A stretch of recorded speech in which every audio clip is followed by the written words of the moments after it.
Hi there, welcome to Voice of Reality. Please don't forget to like, subscribe, and turn on the notification button so that you don't miss any upload. AKA and a Tribes murder, Mziwethemba Gwawene's alleged role as a coordinator comes to light.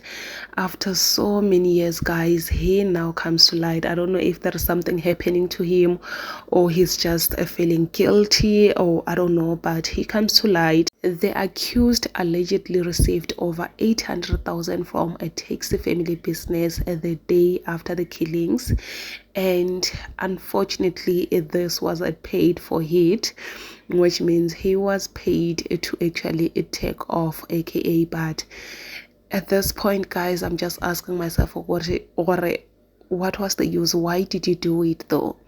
Why can you kill someone because of such an amount of money? I don't think the amount is even worth it to take someone's life. But anyway, here he is. He comes to light to actually confess, which this is what is happening. And guys, I don't even want to lie, this case have been dragging for the longest time now, and I don't know if we are getting to Senzo Meyiwa's situation or what's going on, because we know how justice works in this country. Like, it's very bad. It's really, really bad. But let's just hope the justice will be served for AKA, because the way he was taken out, it was very horrible, very brutal, and I don't think any human being deserves that brutality. I don't think so.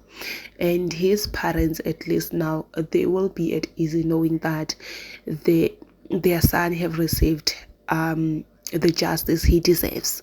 Because yes, even though it will not bring him back, but just knowing that the person who did this is behind bars and they are paying for what they did, it just gives some sort of peace.